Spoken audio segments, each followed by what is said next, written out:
Vâng. Mọi người sắp xếp thứ tự đi.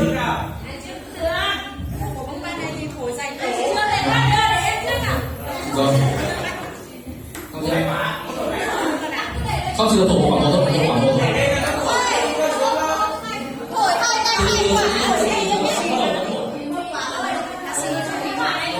Tôi xin phép bản thân mọi người chơi thì mọi người đứng xin sau lên để cho người mình sẽ để chơi.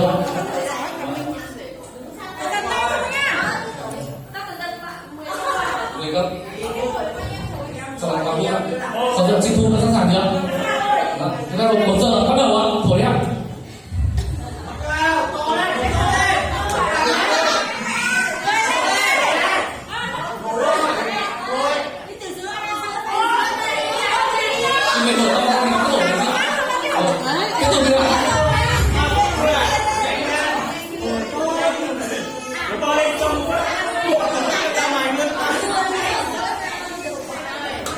Không.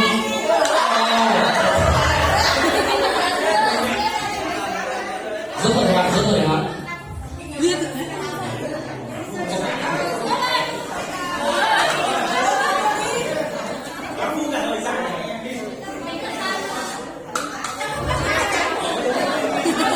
Tốc độ đây xong trước thì bấm giờ hết trước đấy.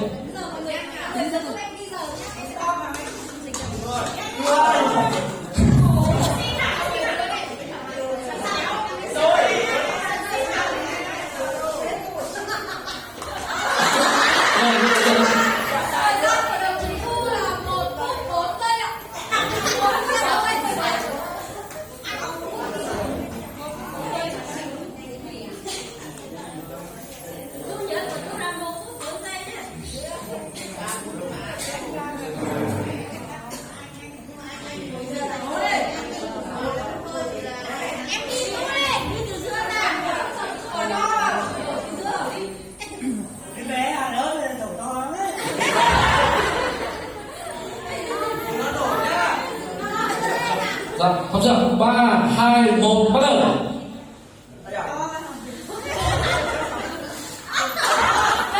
Tốc độ lên.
Chị Thanh đã sẵn sàng chưa? Bắt đầu.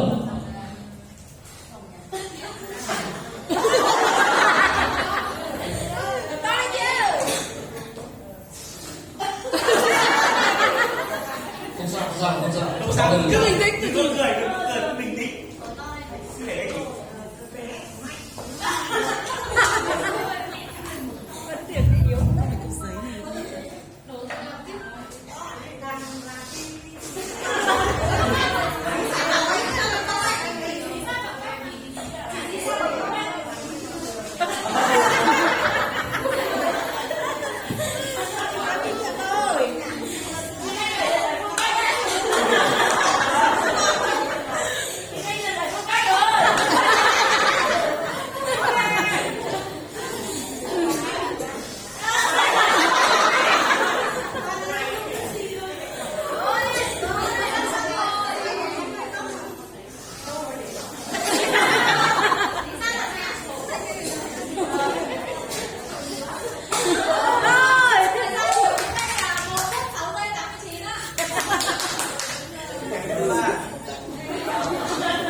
đầu. Cố lên, cố lên.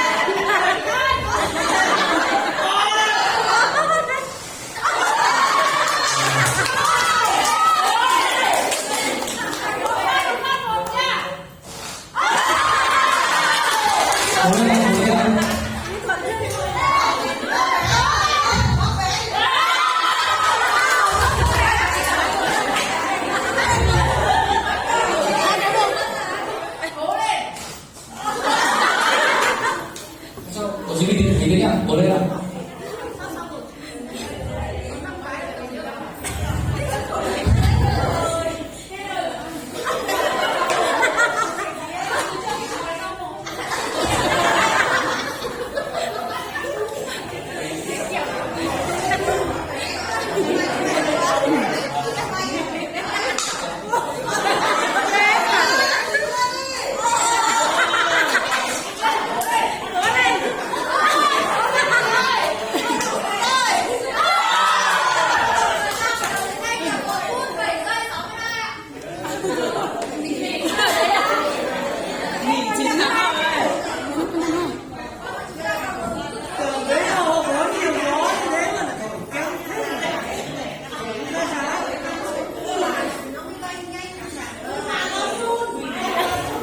Sao chưa?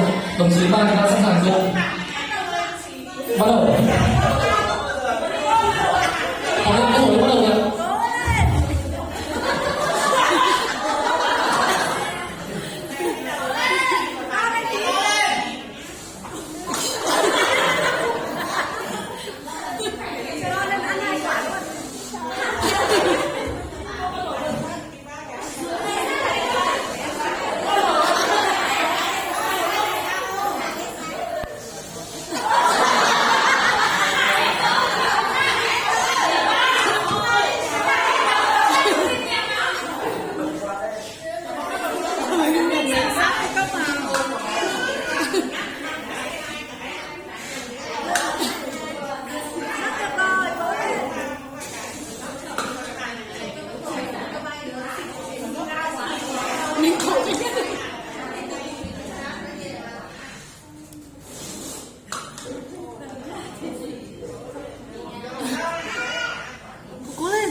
Chúng tôi xin chào pháo tay đi ạ.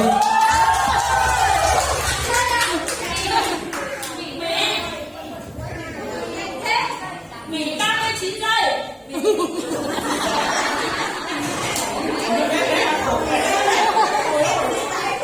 Nghỉ nó đứng Sau đây tôi xin báo kết quả của 5 người chơi ạ. Người chơi đồng chí Thu là 1 phút 4 giây 14, đồng chí Mỹ là 39 giây 03, đồng chí Thanh Khoa Các Bận là 1 phút 6 giây 89, đồng chí Thanh ở hồ 4 là 1 phút 7 giây 92 và đồng chí Ban là 1 phút 8 giây. Như vậy đã có kết quả là người giành giải nhất trong trò chơi vừa xong, đó là đồng chí Mỹ ở 30 giây 03.